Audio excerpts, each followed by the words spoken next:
Hello and welcome to another episode of the Wildcast podcast. This is Michael Lev, senior writer and columnist for the Arizona Daily Star. Happy holidays to everyone out there. I am joined today by my colleague, my friend, and the foremost expert of West Coast women's basketball.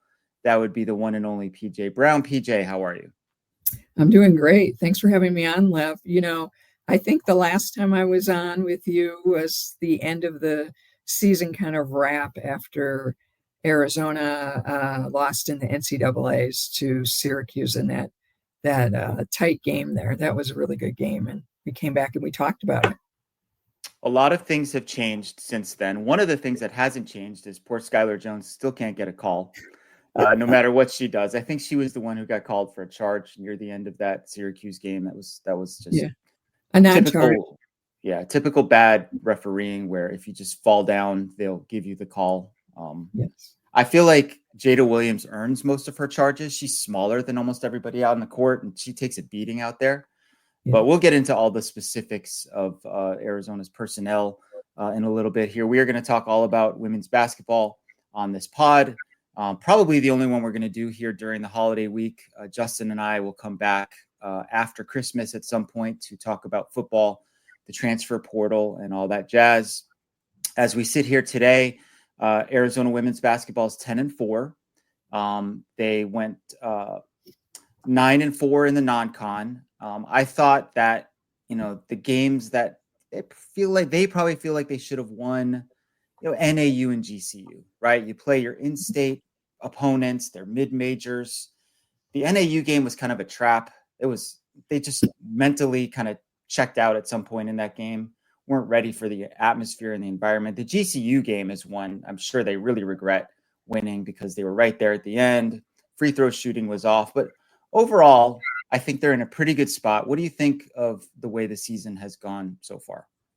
Sure. I actually think they've had a lot of growing pains during the non-conference season. And that happens when, we keep talking about it being a young, kind of an inexperienced team. And I know people have questions about that because they're going to say, hey, Isis is a 6-year senior, right? And the core of Jada Williams, Skylar Jones, and Brea Cunningham are sophomores, but they played most of last season.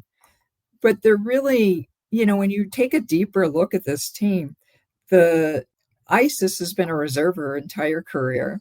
She's played in and out. She's very smart. She does things really well. She's a good leader, but she doesn't have experience of playing for 5 straight years, and consecutively because she had some injuries and stuff. And you look at the sophomore class of Cunningham, Jones, and Williams,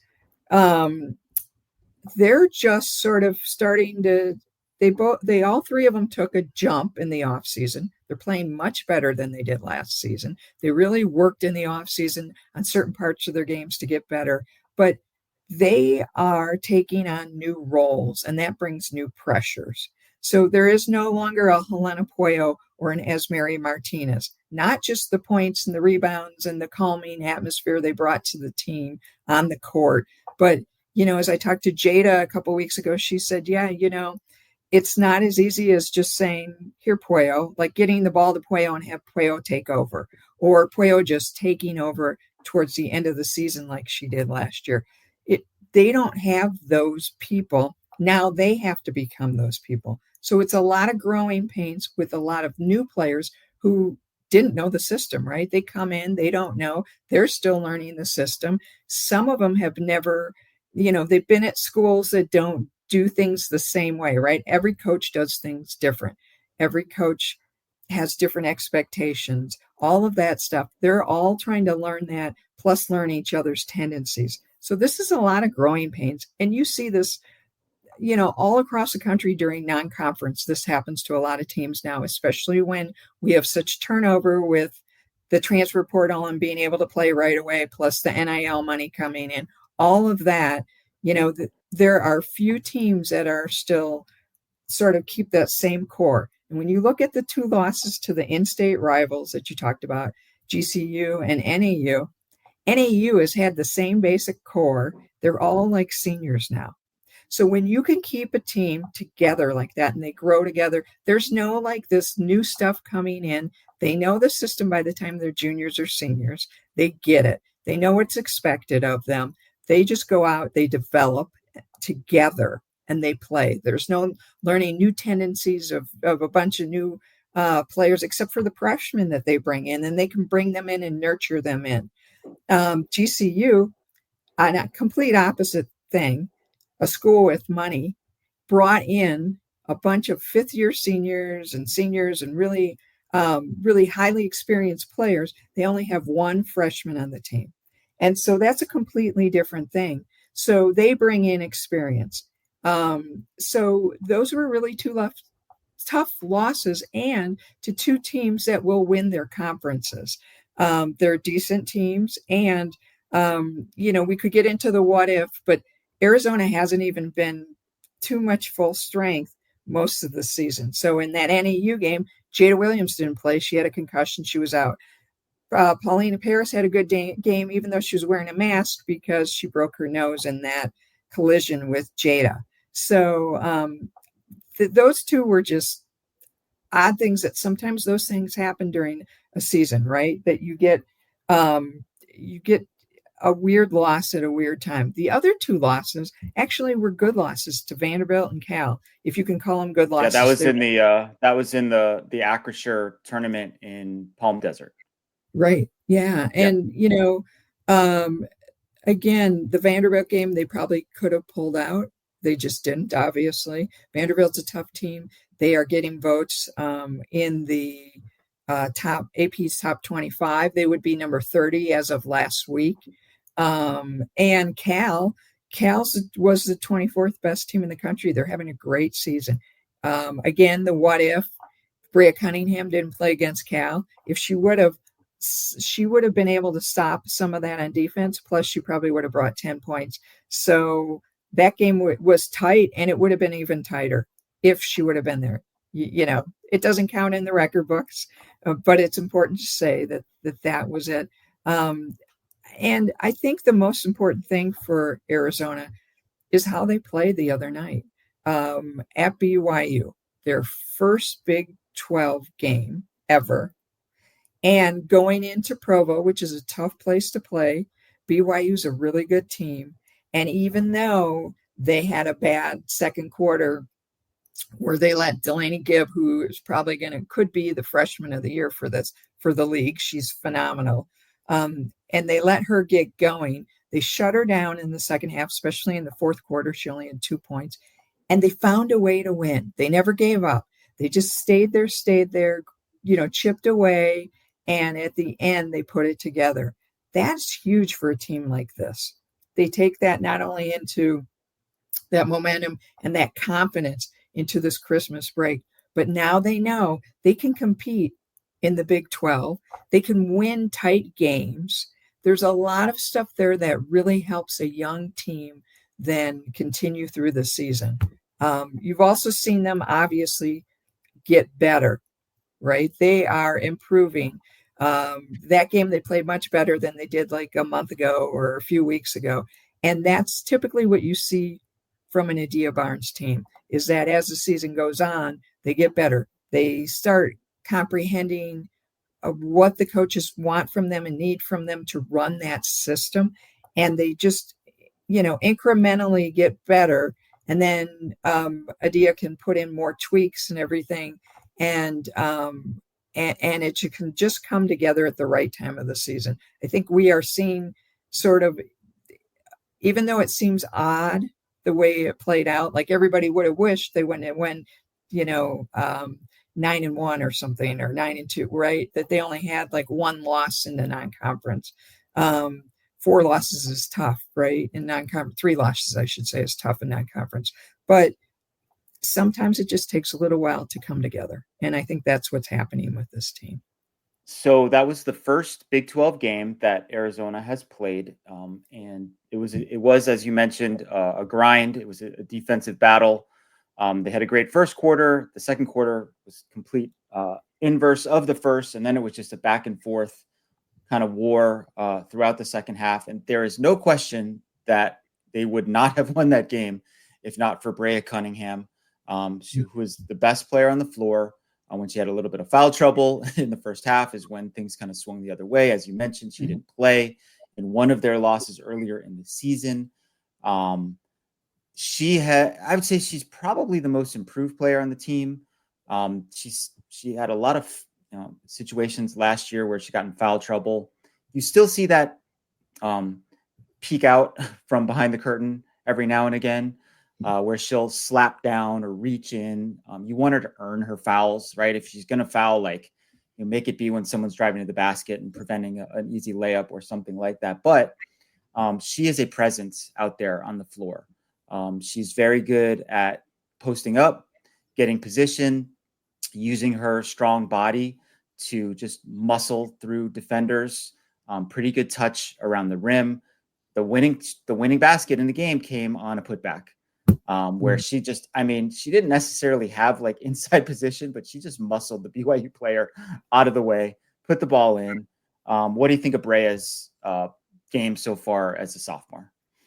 I think she's really taken a huge jump. Some of it is just staying on the floor longer, right? So last year we did see that when she was on the floor for 5 or 6 minutes, she really had an impact on the game, right? They feed her down low, she scores. She does some things on defense to sort of disrupt. Now she's taken this huge jump where she's not just being able to stay on the floor for a longer point of time helps her and helps the team, but also like her timing is better. So she's not jumping, or she's putting her hands up when she needs to, or reaching for that block when she needs to. Like, she sort of has her IQ has grown a lot. And she talked a lot to me about this last week, how when you come in sometimes as a freshman, your coaches tell you where you need to improve, right? And so you go work with them and that's it.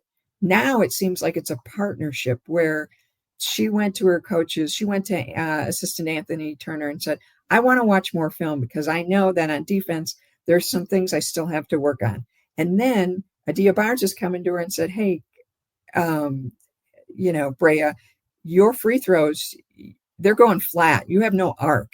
So let's work on that. So now every day in practice, she takes 100 free throws. And then also Salva Copa, who is the assistant coach, realized that she wasn't holding the ball right on her fingertips. She was kind of holding it flat. And so there was no spacing. And so she couldn't get that arc. So it's really become this sort of partnership where she really, not that she wasn't bought in before, but she gets it now. Like, for her to become the player that she wants to become here at Arizona to help her team win, and then eventually go pro, right? Those are her goals, that she has to become an active participant, not just doing the drills that her coaches give her, but going out and being proactive and saying, she came back from the Acrisure tournament. She didn't play on Cal. There was some family emergency. She had to go home, but she came back and she said, hey, against Vanderbilt, I missed a bunch of bunnies. So next practice, she was in practice when everybody was shooting. She was working with Salva Copa on her turnaround jumpers, and that made a huge difference. So the fact that she is taking that time and saying, I'm all in, right? I want to do this. I think that's the thing that's making the big difference. Plus, she's also learning how to play through fouls, right? So if she gets that dumb reach in foul, like she got a couple dumb fouls. The first, I guess one was not a dumb foul, but one was. They gave her the second foul against BYU the other day, and she sat. She came back and she played the rest of the game without any fouls. Yeah. Without any fouls. So she can do it. When she really puts her mind to it, she can do it. And that's that discipline. She talked a lot about discipline to me too. And I think that's changing a lot of what she does. It's just sometimes those mental lapses where she gets, like, she just goes back to an old bad habit, right? She's just got to get over that. But she's a game changer for them. She really is. It is difficult to break bad habits. It's difficult to form good habits. It takes hours and hours of practice and dedication. I'm glad to hear that Brea is really buying into what the coaching staff is preaching. I'm sure also that the influence of her best buddy, Jada Williams, rubs off on her because Jada is always in the gym, always working on stuff. We'll talk about Jada here in a little bit, but I wanted to mention that the two players with the highest plus minus from that BYU game, one was Brea Cunningham, but the actually higher plus minus was Skylar Jones, who I thought was just an absolute menace on defense in that game. Yeah. I mean, when you look at Skylar, she's still kind of raw as an offensive player, but she's so long, she's so fast, she's so quick, and she's really aggressive too on defense. Like when they spring that press, which they did a handful of times, like Skylar's probably gonna come away with the ball or force a 10-second violation or force a bad pass or something. She also had a couple jump stops on during the semi break or driving, which is something that Adia's been harping on her to do. Jump stop instead of just flying into the defender, in which case you're probably going to get that charge call, as has happened. She did that a couple of times. She had a really nice and one that was a key play down the stretch.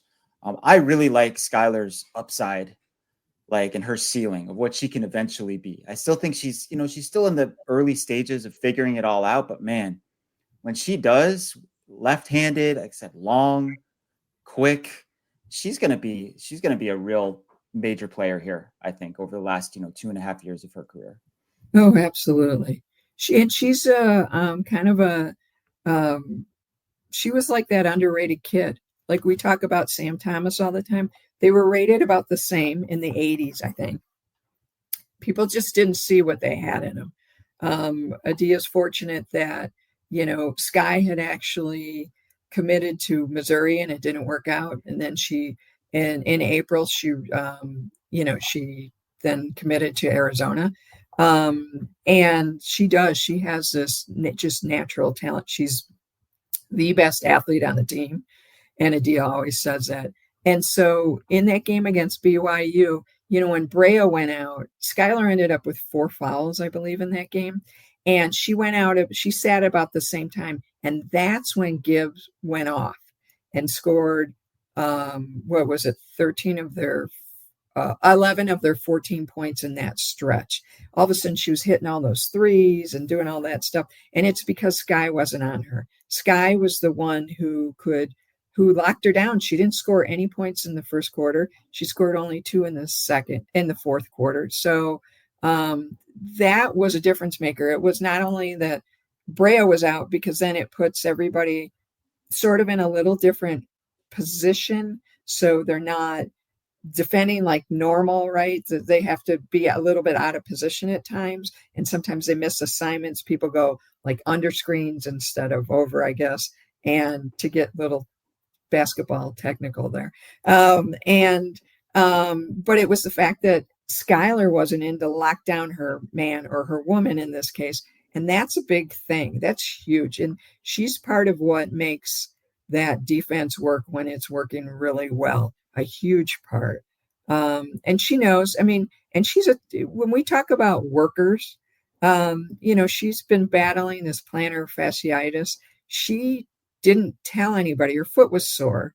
She didn't tell anybody because she didn't want to miss practice and she didn't want to miss a game, right? That's her mindset. She's just got to go out and grind. And so when they came back from that Acrisure Classic in Palm Desert, Bart Jameson, who's the athletic trainer, saw her limping.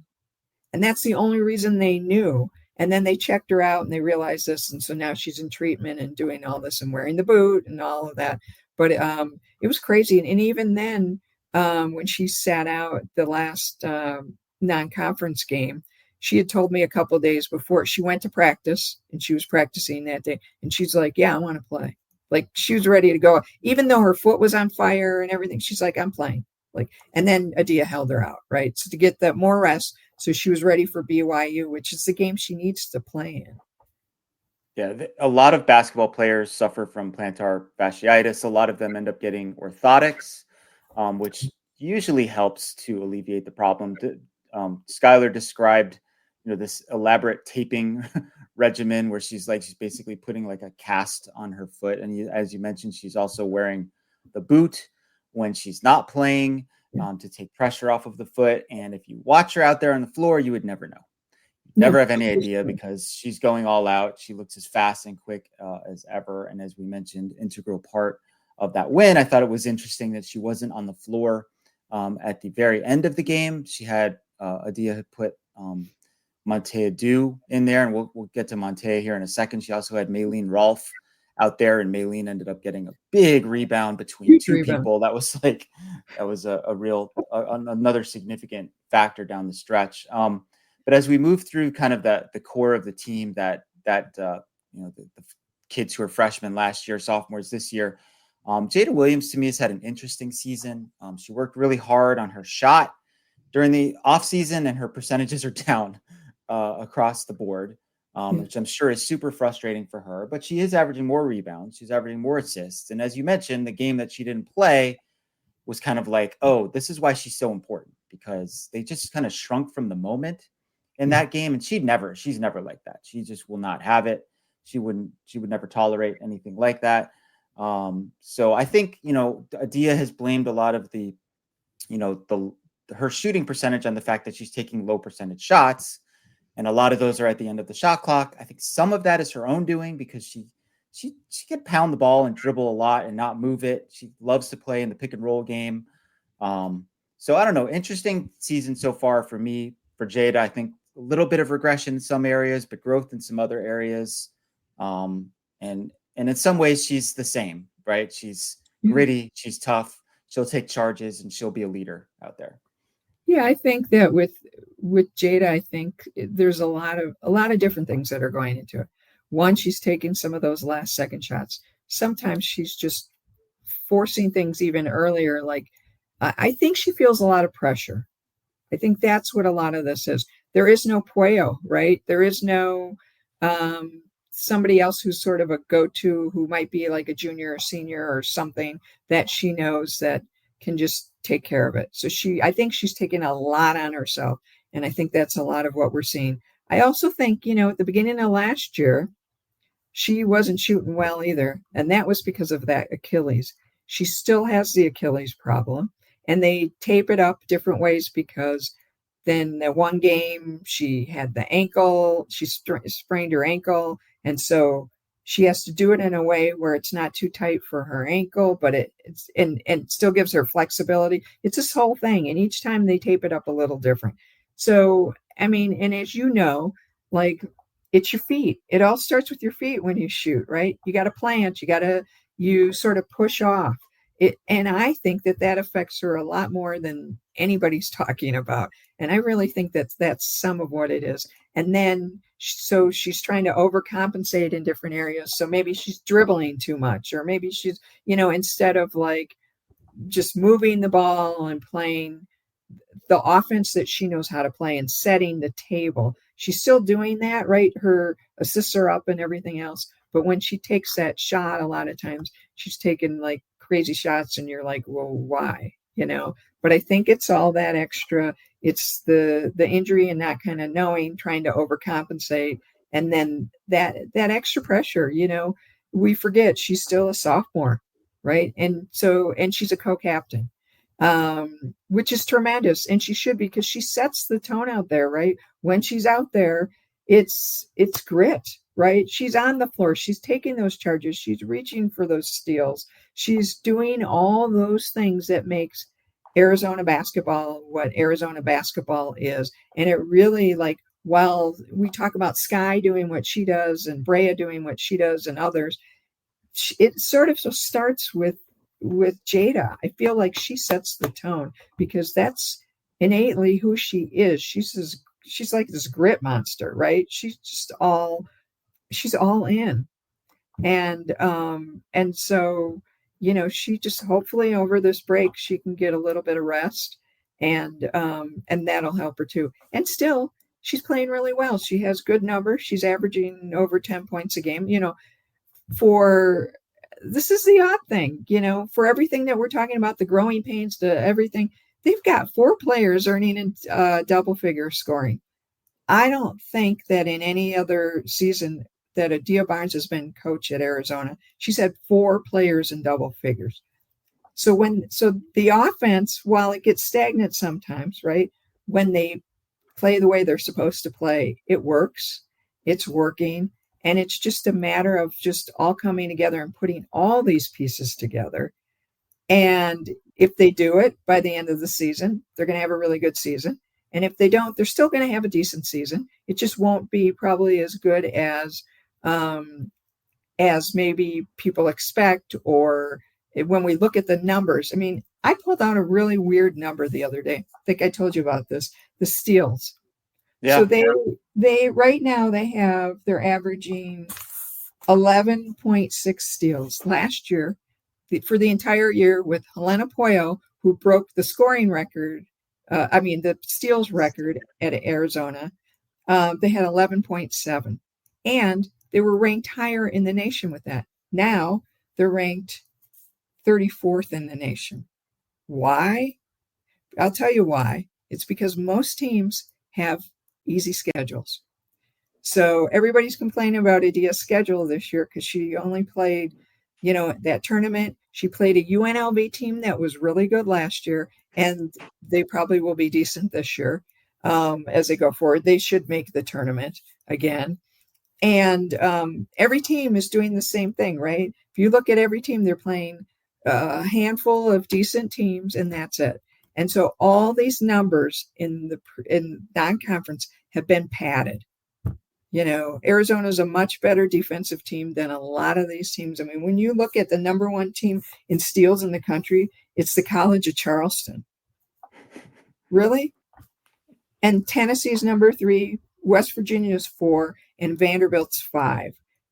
College of Charleston is averaging 15.4 steals. Who are they playing? Who are these teams playing? I mean, they're playing the Samfords of the world. They're playing, all these teams that they can just beat up on. And if you look at the scores, you can tell everybody's winning. It's like 100 and something to like 70 or 60 or something. I don't understand why everybody turned to this year. I mean, like, why is that important? I don't know. College of Charleston is 79th in the net ratings, and Arizona's 80. So they're right next to each other. And however they figure that out. And I do want to talk about the net ratings here in a minute as it pertains to the Big 12. But one more player I want to ask you about is Montea Dew, who is also sort of part of that class. She came into school earlier. I'd never seen her play before she was here. Okay, so I don't have anything to compare this to. But I do remember the other day, Adia said like she looked slow out there, so I had to take her out. When I watched Montea, she might not ever admit this, but I still feel like subconsciously that knee injury is still like mentally kind of dragging her down a little bit. Like she's not fully playing freely on the court. And I think it's just going to take some time. You see flashes of what she can do. She's very versatile. She can play multiple positions. She had a really good block shot the other day against BYU where I was like, oh, wow, like her instincts in that situation are great. Like she didn't foul. She just went up, swatted the ball away, etc. But there are other times when she's just kind of out there and she's just drifting around. And she's not doing that much. You know her better than I do personality wise. I'm guessing she's not super, she's probably not an alpha like Jada Williams is. Maybe she's a little bit more passive. So to get that, to get the good parts of her game to come out might take some cajoling. But it's been an interesting thing to watch play out like in real time as she's kind of physically and mentally coming back from this catastrophic knee injury. She's still playing and we're witnessing it as it's happening. Yeah, it's an interesting thing when you go back and you look. She hasn't played in 2 years. So I think that's also part of it. You're very rusty. And she's gone through a lot, not just with this, but her mom died during this time. And she was very close to her mom. So that's a lot for a young person to go through. It's hard for anyone to lose their mom, right? And that alone would be one thing. But then to have this injury when you thought like, okay, now it's my real freshman year. My teammates are coming in, Jada Brea and, my classmates and Skylar, and we're going to go do this thing, right? And then it doesn't happen. It's shut down. I really just think it's a lot of it is mental. It's just going to take her a while to get into like game conditioning, right? Like we will see at some point where she won't be slow, right? She's faster than she looks. Um I think, she's been in the weight room, but she's got to get stronger. There was one game or two games where she'd get a ball and they would just take it away from her. And she's bigger than these girls. So, and we know she's stronger than that. It's just like tiny steps for her. It's just really hard to come back from all of that adversity and come back. I talked to Paulina when she had the broken nose, and she also last year had surgery on her foot, and I think that was her first injury ever.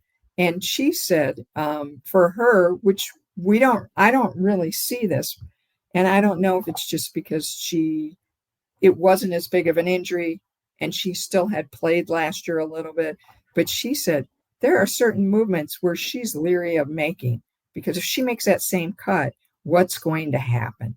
And I think with Montea, that's a huge part of it. Like she doesn't want to do that or go through that again. So she's just sort of leery. So maybe she's playing at half speed because of that. But the things she does out there, when she does it, like you talked about, they're great. She's usually in the right position. She's not like chasing somebody. She gets moved around. She can play almost every position on the court. And she has that high basketball IQ. She knows where she's supposed to be, what she's supposed to be doing, all of that. It's just going to be a matter of time where it just starts clicking, where she just all of a sudden one day says, okay, like I just need to play and not think about that, right? Think about what's going on in front of me, but not think about my body at the same time. And she'll be fine. It's just going to take some more game reps. That's what it is. It's game reps. She needs to say F it, basically. Yeah. But basically. I think sometimes, like when a quarterback comes back from injury, like they say like, oh, they need to take a hit I'm batting to get back into it. I feel like she needs to have a collision or something where she goes to the ground and she gets up and she's like, hey, I'm fine. It's okay. Like the knee brace is working. My knee is okay. But I can understand how that's a difficult mental hurdle to overcome. Yeah, and the other thing I just want to mention is Adia Barnes, she tore her ACL when she was a professional. And she a lot of women's basketball players tear their ACLs. So it's a big thing, right? Yeah, and she said that, they'll tell you it takes a year really to come back. She's like, it takes 2 years. 2 years. She said that a number of times. So hopefully Montea comes back before that. I mean, I think she will. She's playing pretty well. But I think there's something mentally that takes the full 2 years, or maybe your strength or something. Again, there's something that Adia has said that took the full 2 years for her to come back. So let's exercise some patience when we assess what's going on with Montea. I feel like the rest of the rotations, who she brings in off the bench, it seems like it's been kind of matchup dependent or feel for the game on Adia's part. Like Paulina really didn't play that much down the stretch the other day. Like Lauren Swan has had moments where she does a lot, and then there's other games where she barely plays. Maylene Rolfe got a lot of run toward the end of the game. I think she views her as someone who's reliable and smart and kind of has a lot of good knack for the game, despite the fact that she's a freshman. They're usually better when Isis Bay is on the court than when she isn't. But sometimes they like to go a little smaller too, depending on what the matchup is. So you don't want to necessarily have two bigs.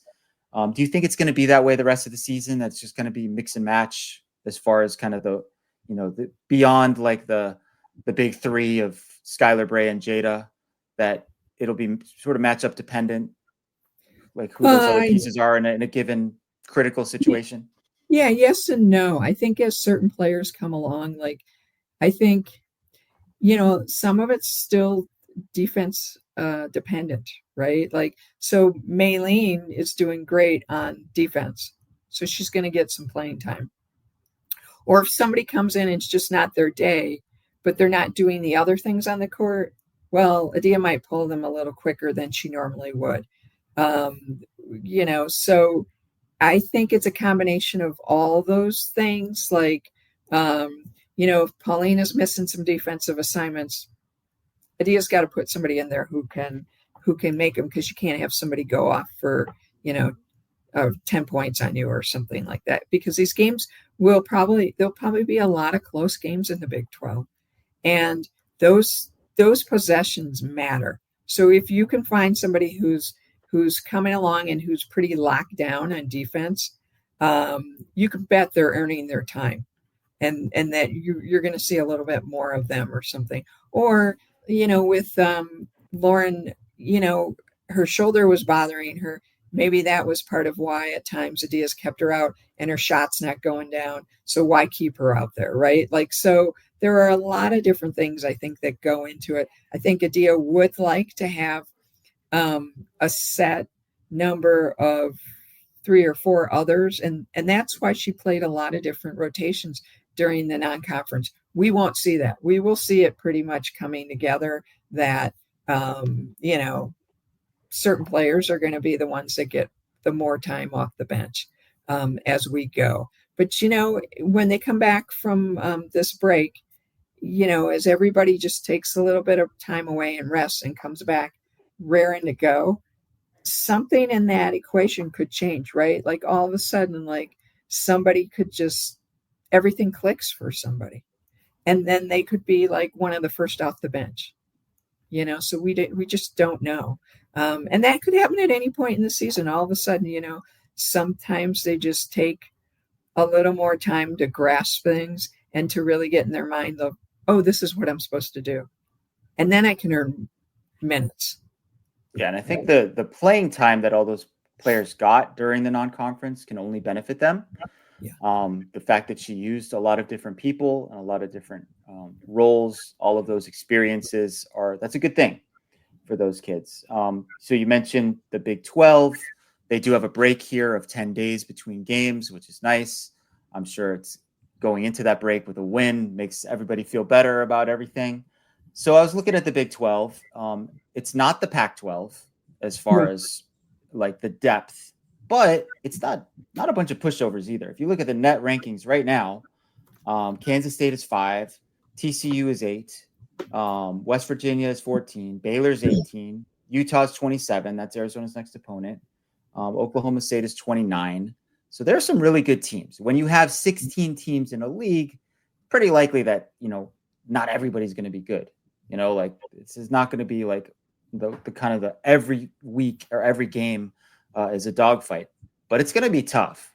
So what is your assessment of the Big 12 so far, and what Arizona is getting itself into when the league play really picks up starting on New Year's Eve? Sure. Well, the first thing I'll say is I think it's a lot more physical.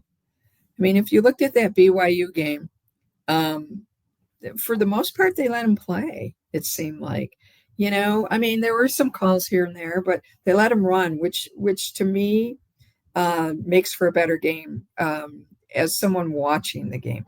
I like when teams can get into rhythm and they can just play, as opposed to the stop and start and then all of that. So I'll like that better, even though some of the Pac-12 referees are reffing in the Big 12, and we know this because that's just how they break things up. But I think they just have a different, when you look at each conference, even though some of those refs go from conference to conference, they have different styles.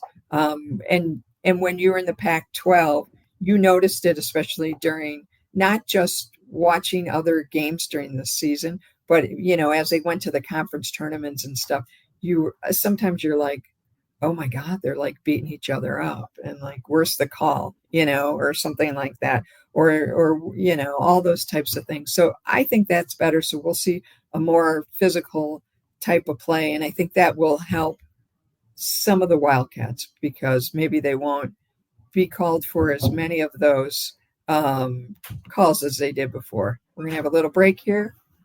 I'm on who's somebody at the door to check? Tell them to go in. We like it when there's when there like a dog barks or someone comes to the door, or there's a delivery during a podcast. Just that's always fun. We're just keeping it real. Yeah, that's real. We got a handyman coming in to fix something. So, homes always need repair. Absolutely, I can tell you, all the time. Anyway, you were saying. So play is going to be a little bit more physical, and I think that will help the Wildcats in different ways. It's just going to be really interesting as we're all learning new teams, new players, new coaches. I'm trying to do a series this year where I get as many new teams and talk about their culture and different things with either a coach or a player. We just had one with BYU, with the BYU coach, Amber Whiting, and I thought that was fascinating. And I have one coming up with a player for Utah, Gianna Neepkins, who is one of the best players, I think, on the West Coast. And and the reason we decided to do that was because we don't know a lot of these teams, right? We don't know what they're like, what their style of play is like, what we're going to see. The coaches and the players are learning sort of at the same time we are. But I think it would be fascinating to see different teams. Yes, we're missing those teams from the former Pac-12 that we had known forever. But it'll be fun to find new rivals and see what different teams look like. And there are a handful of former Wildcats, of course, sprinkled across the league, whether we talk about Anna Gratissi at Oklahoma State, or Maddie Connor at TCU, or even Aaronette Vonleh at Baylor. So it will be kind of fun to see them again. We saw Nettie last year, the last couple of years when she was at Colorado, but it'll be fun to see these players play again and see what those matchups look like as well. If the Pac-12 still existed, you would have two of the top 7 teams in that league, in UCLA, which is number 3 in the net, and USC, which is number 7. I don't know necessarily if all of the players would have joined those teams if they were still in the Pac. Maybe going to the Big Ten helped. But as we talked about before we started the pod, Juju Watkins, she's a draw, at USC, and you're gonna get players to come and play for USC. And Corey Close has been a really good coach at UCLA for a long time, so it's not that surprising that she's really put things together over there. I'll say also that in football, whatever we thought was going to happen at the beginning of the season really didn't happen. The preseason poll was like way off. I mean, Arizona State was picked to finish last, and they ended up winning the conference, and they're going to be playing in a college football playoff game here on January 1st. So we'll see how it all turns out. If you had a guess right now, I know this is really, really hard to say, but if you had to guess how many teams from that league will make the NCAA tournament, what's a number? So I'm probably way off of everybody else, but I think that 6 or 7 could make it. I think that's pretty normal. And I see that like top teams in the Big 12, like everywhere, are have lost some games that where you wouldn't expect them to lose. And so like Colorado just beat West Virginia at Colorado, and Colorado is kind of still finding its way right now as well. And so that was surprising because West Virginia's ranked. So I think you're still going to see a lot of that kind of stuff happening, and which means it will be a competitive league. And I think that realistically, as they do those kind of things, if you have a couple signature wins where you knock off, a top 25 team, that's going to count really well for the committee to select you for the NCAA tournament. So that's why I think 6, 7 teams could make it. I know that across nationally, they really don't think that the Big 12 is that stacked. But, things change, and we'll see how it all plays out. Yeah, like Iowa State, for example, has already lost 5 games this year. Now, granted, some of those are really tough. They played South Carolina. They played UConn. They played at Iowa, which is still good even after Caitlin Clark, but they also lost to Northern Iowa. And then they lost their first Big 12 game of the season at Oklahoma State. Anytime you go, that's why, again, like Arizona getting that win at BYU, that's a really good win. Anytime you can win on the road in conference, no matter what sport it is, that is a big, big deal. Right. So kudos to the Wildcats for that. The last thing I wanted to talk to you about, PJ, before we get out of here and we enjoy the holidays here coming up, is Adia Barnes and her contract situation. I believe she's got 1 year left after this year. Yes. Chip Hale with the baseball team, and I think Caitlin Lowe with softball are in the same situation. We have a new athletic director here, and Desiree Reed-Francois is taking kind of a wait-and-see approach with all of these coaches as far as giving them extensions. What is your read, or what do you know about Adia's contract situation and what her future conceivably could hold here at Arizona? Sure. Well, I haven't talked to Adia and I haven't talked to DRF, so I'll just put that out there. But I've done some research on when coaches typically get more years extended and all of that. I've talked to former athletic directors. And for women's basketball, this is the time right now. She should be renewed. She hasn't been renewed yet. She should be renewed probably in the next month to continue. If she's not by a certain time, that doesn't bode well for her, the program, the athletes, or the community. So I'll just put that out there. So what, in general, why is that? Because usually, so if a women's basketball coach isn't renewed by her by the fourth year, the end of the fourth year of a 5-year contract, you're usually looking at a coach that will not be renewed. So this is what we're. So when you're out there recruiting or whatever, whatever the vote of confidence is, it's the opposite of that kind. Right. It hurts on all levels. So recruiting, you do have, from what I've learned, you do have other coaches who know this is happening, right? They know, they're not dumb. They will tell recruits, well, she might not be there. He might not be there. So there's no consistency. Then it hurts. It hurts, obviously, the players. They know that in some way that their coach may or may not be there next year. They have some sense of what's going on. And then you look at the staff and they're worried about, like, am I going to have a job next year? Or if the coach goes somewhere else, will they take me? Right. And then you look at the coach who's like, what am I going to do next year? I still have to go out and recruit for next year. I still have to coach my team. I still have to figure out what's going on in my life. Right. There's a lot of variables that go on. And it's just extra when you're in season, you're trying to teach these young women, you're trying to win, right? Because your goal is to go to the NCAA tournament and to get better all the time and to teach them how to be better basketball players and develop them and all that. Just a whole other layer of stuff that you sort of don't need at that point. So it's a very interesting point. And we're talking about women's basketball. Obviously, you mentioned it's Caitlin Lowe, it's Chip Hale. There are a total of 9 coaches that we as a Star know of that either have contracts that are expiring this coming June or June of 2026. So there are a lot of coaches that are sort of in the same boat, not knowing what's next, with their staffs not knowing what's next, with all of these things. And I can only imagine that DRF has a plan. Again, I haven't talked to her. So I don't know sort of nobody knows where things stand right now except for DRF, right? That's sort of the thing. And it's kind of a tricky situation to be in. Usually when a coach isn't signed by a certain point, when you look at women's basketball, the last time that happened, it was Nia Butts.